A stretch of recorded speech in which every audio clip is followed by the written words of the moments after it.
Olá, galerinha! Estou aqui novamente, eu sou a professora Miriam e nós vamos dar prosseguimento às nossas aulas de literatura. Na aula anterior, nós vimos sobre os gêneros literários, passamos pelo gênero dramático, gênero épico-narrativo, terminamos com o gênero lírico. Temos uma explanação sobre o que seria o gênero lírico. Agora nós vamos entrar especificamente na poesia, vamos falar sobre a poesia, sobre um pouquinho sobre métrica, escansão, os tipos de rima e vamos conhecer mais profundamente esse gênero tão lindo, tão completo, tão humano que é a poesia. Tá bom? Vamos lá então. Para começar a nossa aula, nós vamos tentar dar uma definição sobre o que seria, o que é poesia. Então, eu peguei a definição de alguns autores, alguns poetas, escritores, para que possamos ter uma noção, porque poesia, ela é quase indefinível, porque é muito profunda, é muito ampla a definição. Existem inúmeras definições de poesia. Mas vamos tentar esclarecer isso um pouquinho. Primeira definição que eu peguei é uma ilha cercada de palavras por todos os lados. Essa definição já é uma poesia, né? Poesia é a suprema forma de beleza.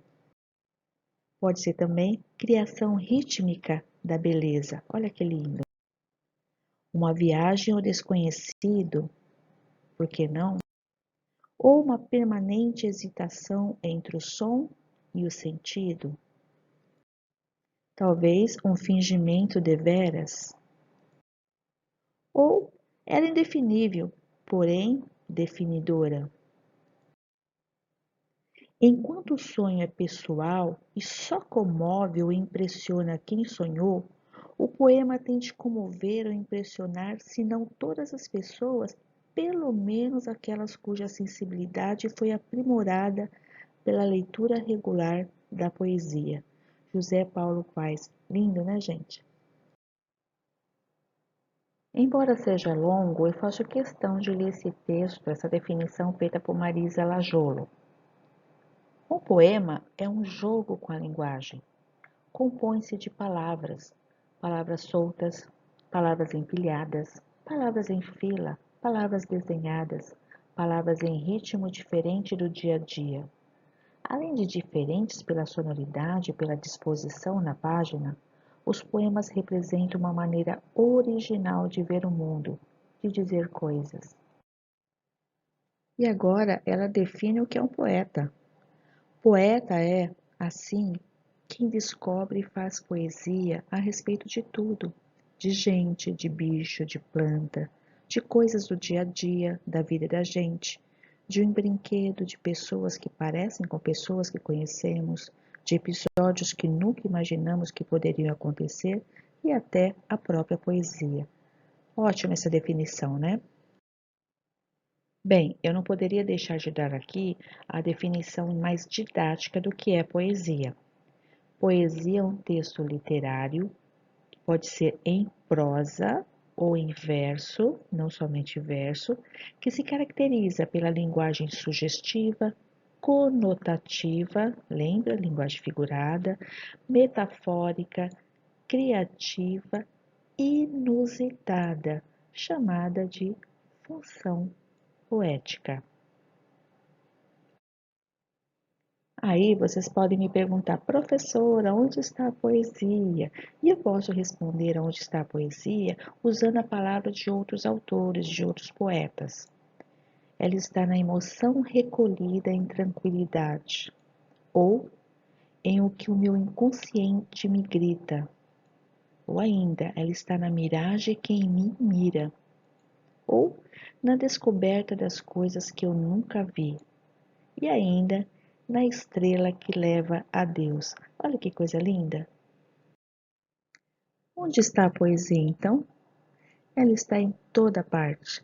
Pode estar nas canções de ninar, nas cantigas de roda, nas propagandas, nas letras de música, em uma bela paisagem, em um quadro e em muitos outros lugares que despertam uma sensação gostosa, uma admiração, uma sensação de tranquilidade, de emoção.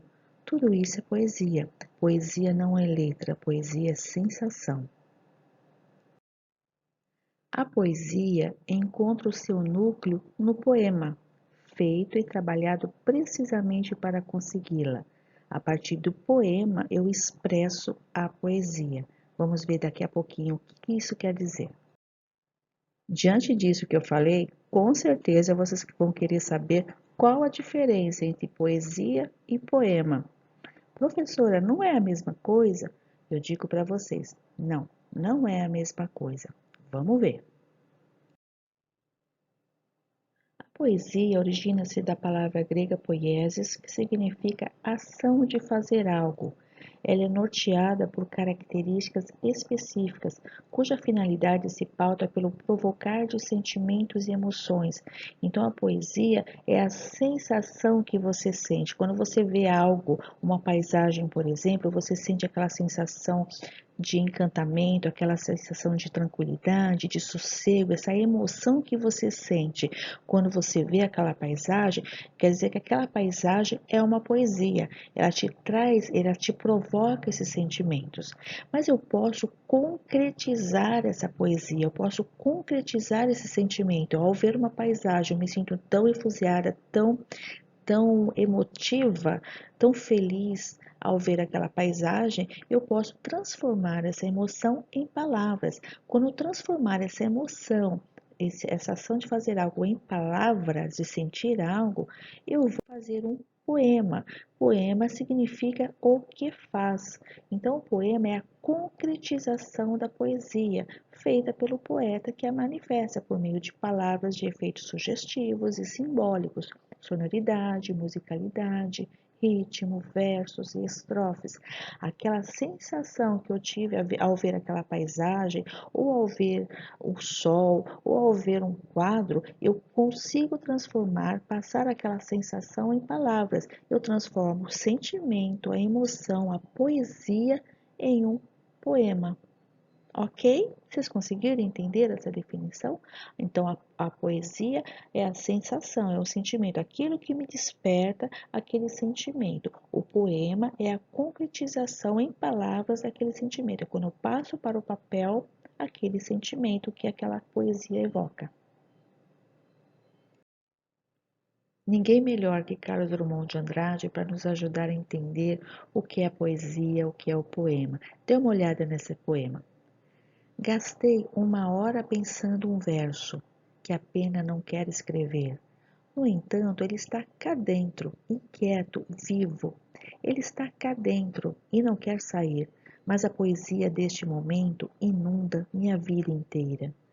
Então, ele está tentando passar, fazer um verso, fazer um poema sobre aquilo que está dentro dele, o que está inquieto, que é a poesia.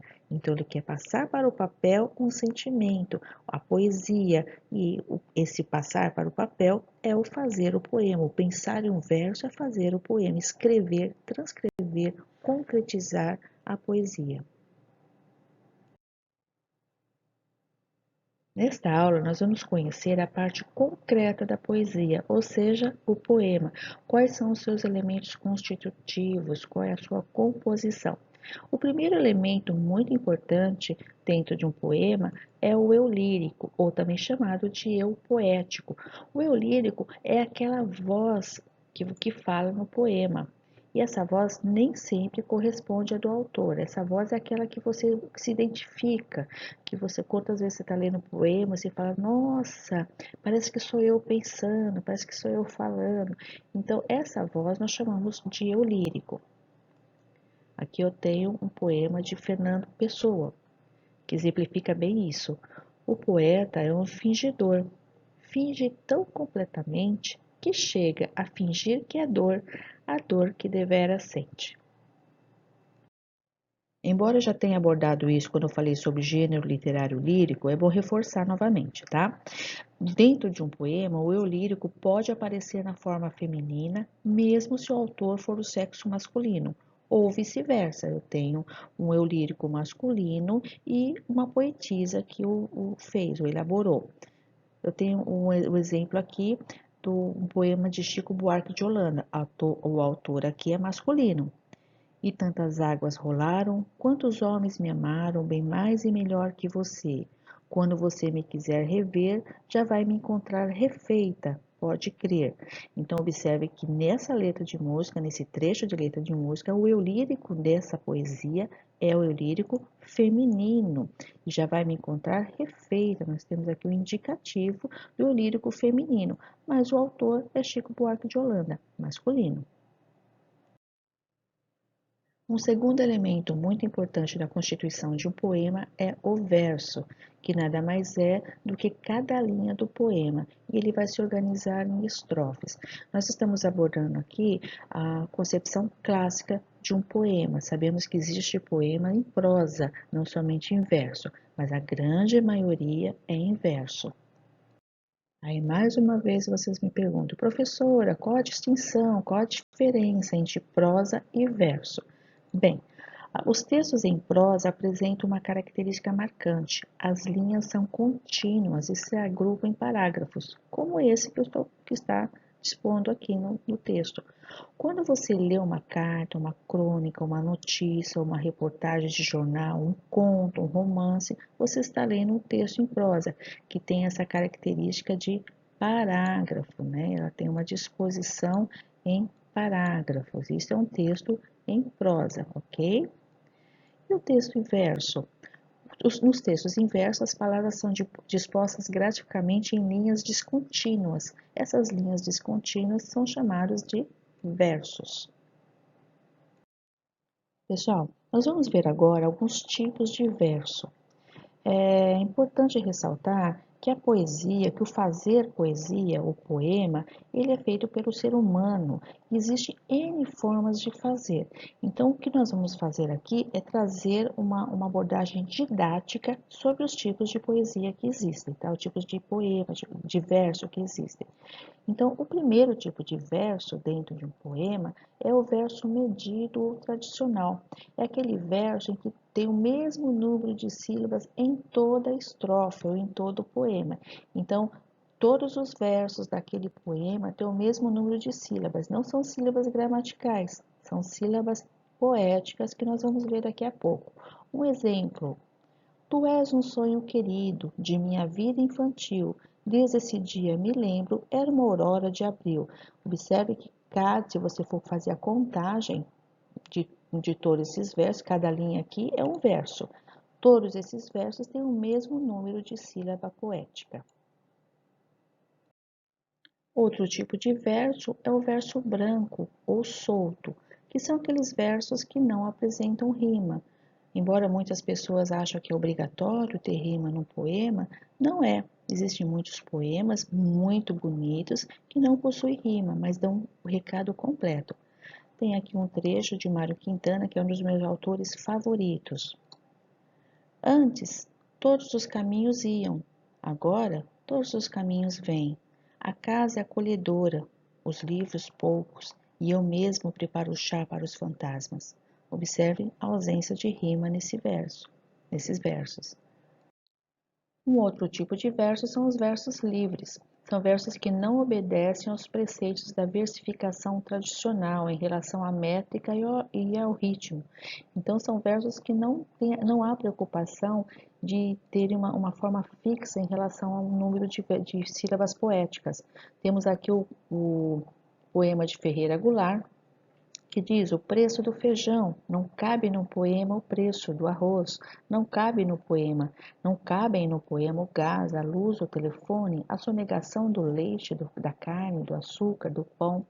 Então, observe que não há em cada verso o número de sílabas poéticas é diferente e não deixa de ser um poema por conta disso. Como eu acabei de mencionar agora, que os versos livres são aqueles que não possuem métrica, não obedecem ao rigor da métrica, da quantidade de sílabas poéticas dentro de um verso, a gente tem que relembrar o que é a métrica, o que é uma escansão de poesia. Vamos relembrar agora? A métrica é a medida ou a quantidade de sílabas que cada verso possui. Para descobrir essa métrica, saber quantas sílabas possui cada verso, eu faço a contagem, e essa contagem a gente chama de escansão. Então, a divisão e a contagem das sílabas métricas de um verso são chamadas de escansão. E, gente, a sílaba poética não é a mesma coisa de sílaba gramatical. Então, essa contagem não é feita da mesma forma que a divisão e contagem de sílabas das palavras normais, tá bom? Então, a escansão é a separação silábica na poesia, é o ato da contagem de quantas sílabas poéticas existem em cada verso. Essa separação silábica, essa escansão, é muito parecida com a separação silábica da gramática, mas os números das sílabas poéticas nem sempre são iguais, coincidem com o número de sílabas gramaticais dentro de um poema. A gente tem que atentar, para fazer essa escansão, é necessário a gente atentar para a sonoridade e o ritmo da poesia, e a gente precisa fazer algumas adaptações. Então, toda escansão, quando você for fazer uma escansão de um poema, você tem que falar, você tem que falar em voz alta o poema. Só pelo pensamento você não consegue fazer escansão. Então, eu até brinco com os alunos, fiquem debaixo do chuveiro, recitando o poema e fazendo a escansão em voz alta, para que vocês possam descobrir, né, cantando o poema, recitando o poema, conseguir descobrir o som, o ritmo dessa poesia para poder fazer a escansão. Vamos ver isso mais um pouquinho. Mas antes de nós vermos a escansão, como fazer, depois que eu faço uma escansão, eu vou ter o número de sílabas poéticas naquele verso. Então, eu classifico o verso de acordo com o número de sílabas poéticas. Então, eu posso ter um verso monossílabo quando tem somente uma sílaba poética. De sílabos, duas sílabas. Eu posso ter um verso trissílabo, tetrassílabo, pentassílabo ou redondilha menor, que são aqueles versos com 5 sílabas, hexassílabo, heptassílabo ou redondilha maior, muito conhecido também, octassílabos, 8 sílabas, eneassílabos ou jâmbicos, decassílabos ou heróicos com 10 sílabas, endecassílabos com 11 sílabas, dodecassílabos ou versos alexandrinos, ou quando tiver mais de 12 sílabas, versos bárbaros. Então, observe que, de acordo com o número de sílabas poéticas, eu tenho uma classificação no verso, por isso é importante a gente aprender a fazer a escansão para descobrir se aquele verso é pentassílabo, se aquele verso é octassílabo, etc. Vamos lá, então. Para que possamos classificar os versos em pentassílabos, em redondilha maior e redondilha menor, nós precisamos fazer a escansão. E para que essa escansão seja feita, essa contagem das sílabas poéticas seja feita, é necessário atentar para algumas regras. A primeira regra é que a contagem da sílaba poética deve ser somente feita até a última sílaba tônica. E o que é sílaba tônica? É aquela sílaba mais forte, então até a última sílaba tônica do verso. Vamos ver um exemplo aqui de um verso numa poesia de Gregório de Matos. Rosa que da manhã lisonjeada. Então vamos fazer a escansão. Rosa que da manhã lisonjeada. Qual é a sílaba tônica aqui? Nós temos lisonjeada. A sílaba mais forte é o A, então é a última sílaba tônica, é o A. Contando todas essas sílabas, rosa que da manhã lisonjeada. A última sílaba, o da, eu não conto, tá? Eu não vou contar a última sílaba. Eu só conto até a última sílaba tônica. Então, 10 sílabas tônicas, descobri que esse verso ele tem 10 sílabas. É um verso, portanto, decassílabo, ok?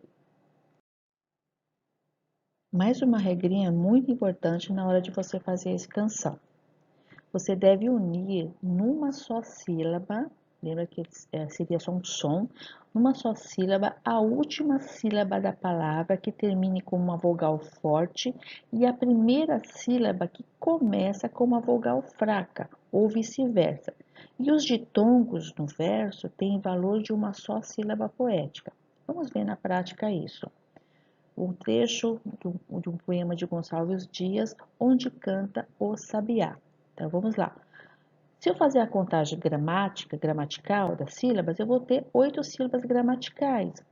Onde canta o sabiá. Então eu tenho aqui 8 sílabas gramaticais. Eu faço uma separação silábica normal. Só que na escansão fica um pouquinho diferente. Olha só. Onde canta o sabiá. Então, a última sílaba aqui, o A, canta, onde canta o sabiá. Tem uma vogal forte, uma vogal fraca, eu vou juntar, porque na hora que eu falo, eu não vou recitar o verso onde canta o sabiá. Eu falo onde canta o tal vai ficar, o tá vai ficar junto com o quando eu solto a voz, né? Quando eu falo, eu recito o poema. Então, essa vogal, essa sílaba gramatical, essas duas sílabas gramaticais vão ficar juntas na separação silábica poética. Onde canta o sabiá. E aqui a última sílaba tônica coincidiu com a última sílaba do verso, mas não necessariamente isso acontece. Então, aqui nós temos a última sílaba tônica. Então, vamos contar. Temos 1, 2, 3, 4, 5, 6, 7 sílabas poéticas. Então, 7 sílabas poéticas a gente chama de heptassílabo ou redondilha maior. Então, temos uma sílaba tal, a última sílaba tônica, contando tudo isso, temos 7 sílabas poéticas. Ainda na segunda regra, vamos com mais um exemplo, ainda Gonçalves Dias. As aves que aqui gorjeiam. Então, se eu for fazer uma separação gramatical, vai ficar assim: as aves que aqui gorjeiam. Então, vou ter 9 sílabas gramaticais, fazer uma separação silábica normal. Agora, na hora que eu vou fazer a escansão, ou seja, a separação de sílabas poéticas, aí muda um pouquinho. As aves que a. Então, eu vou juntar o que com a. Por quê? Porque eu falo junto. As aves que aqui gorjeiam. Então, eu tenho aqui gorjeiam. E esse gorjeiam aqui coincide com a última sílaba tônica. O an eu não vou recitar, porque o an não é tônico, tá? É átono. Então, eu vou, as aves que aqui gorjeiam. Eu tenho 7 sílabas poéticas. No QA eu vou ter uma sílaba só, vou contar como uma sílaba só, e eu vou contar até a última sílaba tônica, que é o G. As aves que aqui gorjeiam. As aves que aqui gorjeiam. Então, observe que o que eu falo junto. Então, temos 7 sílabas poéticas, é uma redondilha maior, ou um heptassílabo, um verso heptassílabo. Ok? Temos agora a última regra para fazermos a escansão, que é respeitar a sonoridade e o ritmo do poema. Vou usar mais um poema, um verso do poema de Gonçalves Dias. Minha terra tem palmeiras. Se eu for fazer a contagem silábica gramatical desse verso, eu terei minha terra tem palmeiras. Então, eu teria aqui o terra, são dois R's, quando eu tenho dois R's ou dois S, eu separo um em cada sílaba, deixo um em cada sílaba. Como fazendo a contagem, eu vou ter 8 sílabas gramaticais nesse verso, gramaticais. Agora, se eu for fazer a escansão, fica um pouquinho diferente. Por quê? Eu não falo minha terra tem palmeiras, eu falo minha terra tem palmeiras. Então, minha terra tem palmeiras. Então, o Rá é junto, os dois R's vão ficar juntos, porque eu falo os dois juntos. Eu não falo terra, eu falo terra. Então, essas sílabas aqui são separadas. E qual que é a minha última sílaba tônica? palmeiras. Então, eu tenho aqui o mei é a última sílaba tônica. Então, eu vou contar o verso até a última sílaba tônica, até o mei. Então, eu vou ter minha terra tem palmeiras. 7 sílabas poéticas. Então, eu tenho uma sílaba no terra e a última sílaba tônica. Contei 7 sílabas, novamente eu vou ter uma redondilha maior, ou heptassílabo.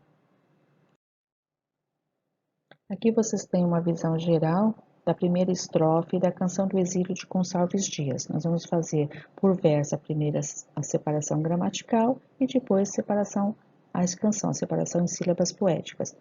Então, no primeiro verso, minha terra tem palmeiras. Minha terra tem palmeiras, vou ter aqui 8 sílabas gramaticais.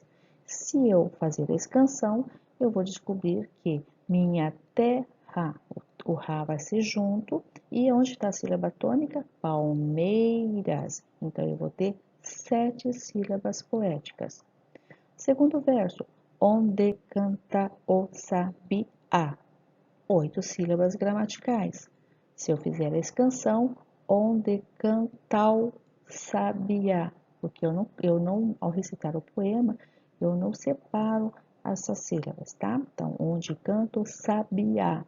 E a última sílaba é tônica, então eu vou contar até a última sílaba tônica. Ao próximo verso, as aves que aqui gorjeiam, 9 sílabas gramaticais. E sílabas poéticas, as aves que aqui gorjeiam. Então, que é uma sílaba só poética e a última sílaba tônica, então eu tenho 7 sílabas poéticas.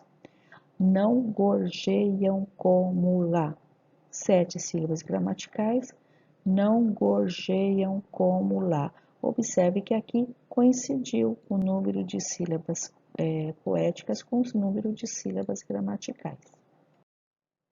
Um exemplo de um verso decassílabo é um não querer mais que bem querer. Conhece esse verso, né, cantado por Legião Urbana? Na verdade, faz parte de um verso de Camões. Nós vamos ter nesse verso, é um não querer mais que bem querer, 10 sílabas gramaticais. E as sílabas poéticas, é um não querer mais que bem querer. Última sílaba tônica coincide com a última sílaba da palavra, do verso. Então, nós vamos coincidir 10 sílabas poéticas com 10 sílabas gramaticais. Vamos ter uma coincidência do número de sílabas gramaticais com o número de sílabas poéticas. Então, isso pode acontecer. Vamos finalizar essa canção com esse último exemplo, que é um trecho do poema de Flor Bela Espanca. Nesse verso, nós temos a primeira parte aqui, a divisão em sílabas gramaticais. Minha alma de sonhar te anda perdida. Contando essas sílabas, a gente vai ter 13 sílabas gramaticais. Agora, quando eu recitar esse verso, quando eu fizer a escansão desse verso, eu vou ter uma outra contagem. Eu vou falar minha alma de sonhar. Então, minha alma vai estar junto. Minha alma de sonhar tchan da perdida. Então, tchan, aqui temos o tchan, né? Sonhar tchan da perdida. Última sílaba tônica é o di. Então, a contagem vem até o di. Fazendo essa contagem, minha alma de sonhar tchan da perdida. 10 sílabas poéticas. Então, nós temos aqui um verso decassílabo. Deu para entender, gente? Não adianta fazer escansão em pensamento. Você tem que recitar em voz alta para você ouvir a sua voz, ouvir o ritmo, o som do verso e contar com os dedinhos. Aí você consegue definir, distinguir o som e fazer então a escansão do poema, ok? Pessoal, terminamos a primeira parte da aula sobre poesia e na parte 2 nós vamos falar um pouquinho sobre estrofe, ritmo, rima e formas fixas. Até lá!